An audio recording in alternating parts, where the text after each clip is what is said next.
¿Qué tal? Este es un comentario que quiero hacer en base a un debate que ocurrió el día de ayer en el canal de tanto de Oxlack Castro como del Ciudadano Escéptico, que es Mario Dalí. Ahí se me hizo interesante el tema que salió sobre el libro de Jacques Vallée de Pasaporte a Magonia. Me sorprendió mucho la coincidencia de visión que tiene Mario Dalit sobre este libro. Coincide exactamente con lo que yo pienso de lo que le pasó a este investigador y pues de hecho científico. Jacques Vallée, para empezar, pues no es nada menos que uno de los abuelos, entre comillas, del Internet, ya que él fue partícipe del proyecto ARPANET, que fue uno de los inicios de lo que ahora conocemos como la red de redes. Bueno, ahí por ahí del minuto 45 más o menos empieza John Misterio a hablar de la temática de duendes y de ahí de ese tema sale a relucir lo del libro de Jacques Vallée. Para los que no entendían muy bien qué onda con lo que quería decir Mario Dalit, ese libro básicamente es un recopilatorio, un trabajo de ratón de biblioteca muy bueno, muy grande, de casos de avistamientos. Jacques Vallée más que nada pues con la visión de enfocarlo al fenómeno UFO, ¿no? Entonces hace una revisión histórica y pues podría decir que hasta prehistórica de las cosas raras que ha observado el hombre a lo largo del tiempo. Es un gran recopilatorio y al final lo que tienes que concluir sí o sí, después de analizar todo lo que presenta Jacques Vallée, pues es que el fenómeno, si le queremos llamar así UFO o como le quieran llamar, se ha ido amoldando, adaptando a la idiosincrasia del humano a lo largo del tiempo. O sea, conforme el humano va cambiando y va obteniendo nuevos conocimientos, nuevas técnicas, va perdiendo costumbres, va perdiendo, no sé, religiones, lo que sea, todo lo que conforma su cultura, el fenómeno también va cambiando con él. Entonces es muy curioso. Y este fenómeno pues nos obliga, yo personalmente en mi opinión nos obliga, ahora sí que tenemos de dos sopas. La primera es que o hay una inteligencia detrás de todos estos fenómenos raros que lo va adaptando adrede conforme va viendo que la humanidad evoluciona. O número dos, la humanidad siempre ha vivido bajo una especie de paranoia, ¿no? Donde asegura ver cosas o donde da una interpretación de las cosas que observa, una interpretación errónea, que es muy factible puesto que nuestros sentidos pues no son infalibles, ¿no? Y más el de la vista, el sentido de la vista es uno de los sentidos más fácil de engañar. Gracias a eso pues existen los magos, ¿no? Los que hacen trucos y pareciera que hacen cosas extraordinarias, pero es porque nuestras capacidades visuales, o en general de los sentidos, pues no tienen la capacidad de muestrear la realidad tan rápida que manipulan ellos. Entonces, pues, si me preguntan cuál de estas dos es más probable, aclaro que estas dos conclusiones o estas dos explicaciones no son de Jacques Vallée. Como bien dice Mario Dalit, Jacques Vallée pues se fue por para él lo que él dice una puerta equivocada, ¿no? Que salir con la excusa de lo interdimensional. Que, bueno, sí, digamos que entra dentro de la primera opción de que hay una inteligencia detrás, pero dice que, o lo que ya fue explayando en sus siguientes libros, de toda una saga de libros, pues es que se trataba de seres interdimensionales, ¿no? De otras dimensiones, que hacían ese truco de ir adaptando o de irse presentando ante el humano bajo distintas formas conforme pasaba el tiempo. Pero bueno, yo me voy más por la segunda opción, de esta de que la humanidad ha vivido bajo una especie de esquizofrenia o paranoia, resultado pues de lo que ya otros autores dicen que es la evolución de la conciencia, ¿no? Hay una evolución pues no del todo correcta, una evolución errónea o una sobrecarga de raciocinio que pues te lleva de repente a aventarte unas fumadotas mentales. Posteriormente John Misterio empieza a hablar, a sacar el tema de que pues que el Amazonas, que el mundo, la naturaleza en el mundo no ha sido totalmente explorada, no ha sido totalmente descubierta por los científicos, como haciendo alusión de que pues de repente puedes ir por ahí y toparte con un ser extraño que a lo mejor nunca había sido descubierto. Pero cabe hacer la aclaración de que en Pasaporte Amagonia los fenómenos que recopila Jacques Vallée son principalmente, creo yo en su mayoría, aéreos o respectivos al cielo, a la observación del cielo o al aire. Va desde cosas tan rarísimas como descripciones que podrían encajar con la cosa esta de la película del Castillo Vagabundo.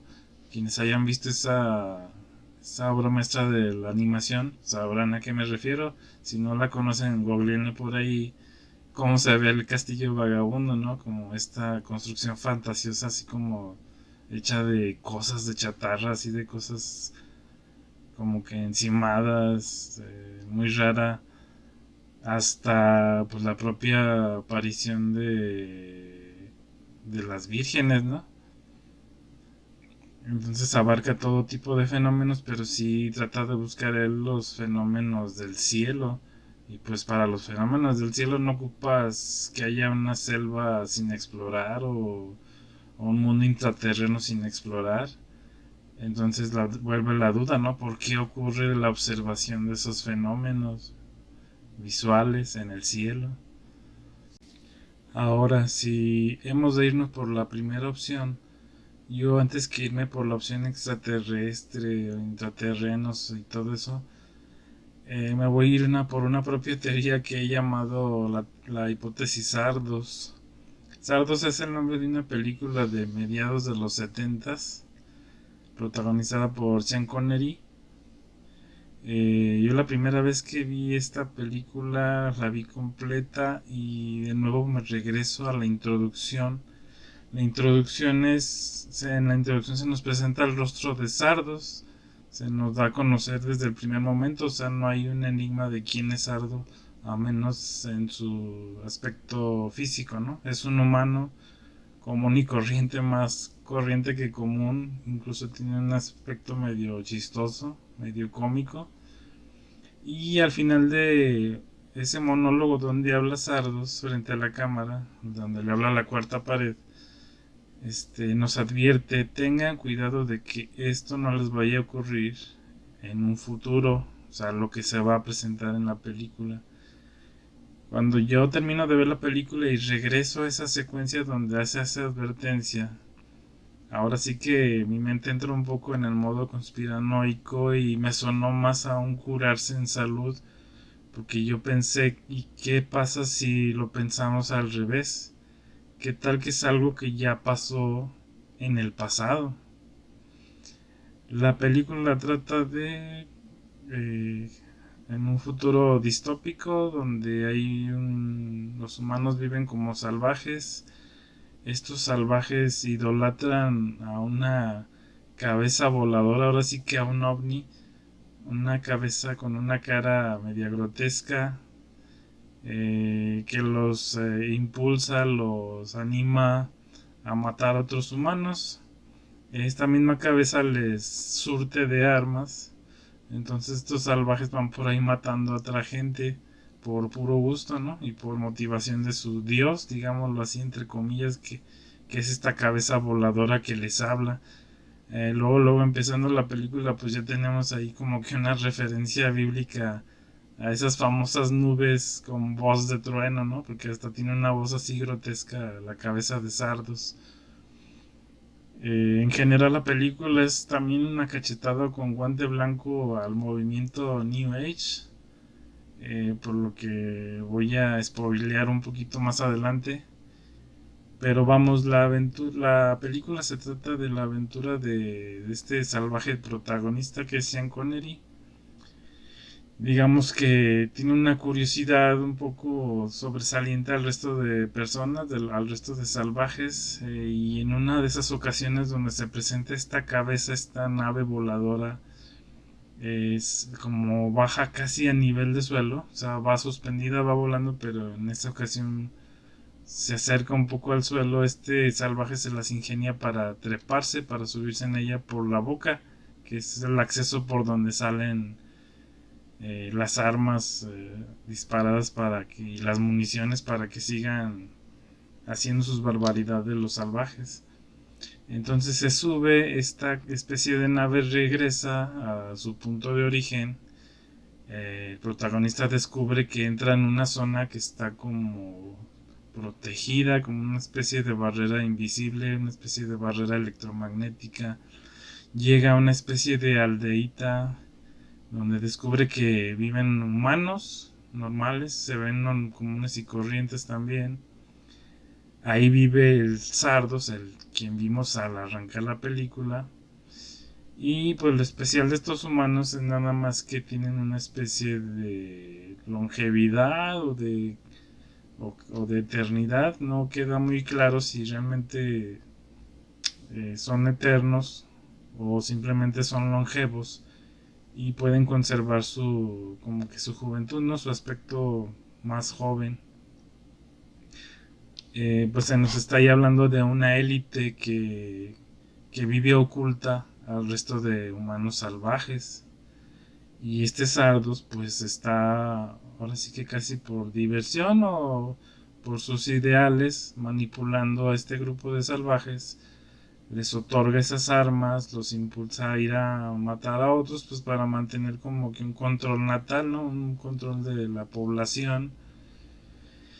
En cuanto a lo que me refería de que es una crítica a la New Age, es porque otra característica de este grupo de élite viven un rollo así como muy hippioso de que no te puedes enojar, hacen sus reuniones, sus convenciones donde tienen que discutir temas importantes y pues haz de cuenta que no puedes ponerte ahí a discutir o despotricar contra alguien más. Cuando alguien entra en ese mood agresivo o negativo, llamémosle así, pues es como que expulsado de ese grupito selecto, ¿no? De los jóvenes eternos. Y es expulsado a otras áreas donde viven pues mismos humanos que tienen esa cualidad de no poder morir, pero ahora sí ya envejecidos. Entonces es como una especie de castigo, una especie de maldición. Y pues se ven en ellos mismos, entre ellos, la idea de que, pues de este buen hondismo, ¿no? De que tienen que conservar esa mente siempre positiva, siempre buena onda, propositiva, y de siempre ver mal que alguien de repente se alebreste, alguien se revele. Y bueno, pues al final se hace un San Quintín, el salvaje es capturado, después se revela, se genera ahí un desorden. Pero el punto importante que a mí me reveló esta película es el hecho de que hay un grupo de humanos normalitos que no son extraterrestres ni nada, que pues en algún momento tuvieron que haber llegado a un desarrollo tecnológico o técnico que les proporcionó ciertos beneficios, se aislaron del resto de humanos y pues llevan de alguna forma también una especie de intervención o control para mantener sus privilegios. Para mí la navaja de Oca me lleva más fácil a esta teoría que a una teoría extraterrestre o más estrafalaria. ¿Por qué? Porque tenemos la mala costumbre, la mala educación o pues influencia tanto por la cuestión académica como por la ciencia pop, que yo pienso que es más por la ciencia pop, de pensar siempre tanto en la evolución orgánica del humano como en la evolución de sus conocimientos, su conocimiento científico, técnico, que ocurre de manera lineal, ¿no? Como si lo representáramos gráficamente como si fuera una línea recta que va siempre ascendiendo parejita, sin altibajos ni nada. Y esto no es así, no puede ser así. ¿Por qué no puede ser así? Porque tenemos evidencia de que las grandes culturas, los grandes asentamientos de humanos se han visto de repente truncados por cuestiones cíclicas en la naturaleza. ¿Dónde está esa primera señal de ciclicidad en la naturaleza? Bueno, pues en las manchas solares. El registro de manchas solares lo han tenido desde los antiguos chinos y hasta hoy en nuestros días siguen, quien sigue estudiándolos y recopilando estos datos, y estas manchas solares responden a una ciclicidad, a un cierto patrón de ciclos y ciclos dentro de ciclos. O sea, hay ciclos mayores que abrazan grupos de ciclos más pequeños. Estas manchas solares, sea como origen o manifestación de otras cosas, de otros cambios, van de la mano con cambios climáticos. El famoso cambio climático que ahorita traen de moda, que a fuerzas lo quieren achacar a como de un origen antropogénico, pues no es del todo así. Los cambios, los ciclos de cambio climático van a ocurrir con o sin humanos, y han ocurrido con o sin humanos. Y pues va todo de la mano. Manchas solares están relacionadas con cambios en la actividad volcánica, cambios en el comportamiento de los océanos, etcétera. O sea, si tú mueves una variable un poco, mueves todo el sistema, y el sistema está construido así. Entonces por eso tenemos vestigios y registros de grandes civilizaciones que de un día para otro han tenido que desaparecer, y con ellos desaparecen muy probablemente también sus conocimientos, y todo avance, pues en general el cultural, todo avance cultural.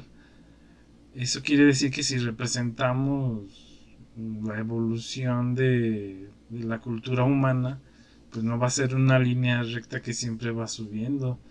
Más bien lo veríamos como una onda que oscila, que tiene sus crestas y sus valles.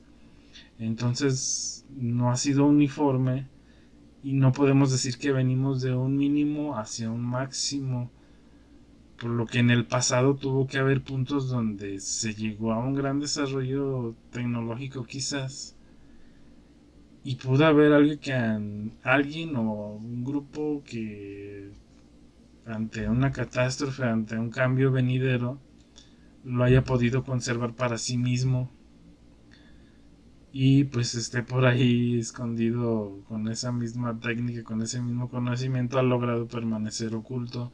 Pero vendrían a ser humanos, al final de cuentas son nuestra misma especie, y simplemente no se dan a conocer.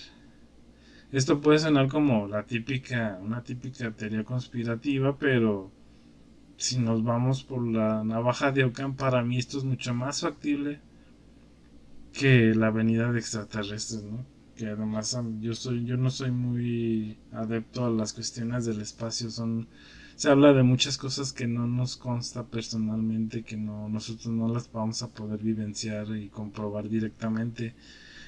Sin embargo, si tenemos a la mano pues todos esos vestigios que nos hablan de esta ciclicidad, donde seguramente ya en muchos puntos de la historia se ha perdido lo que se ha avanzado, y pues es muy posible también que alguien por ahí haya logrado conservar alguno de los avances o uno de esos picos donde el humano se encuentra en una cierta cúspide de conocimiento y técnica, ¿no?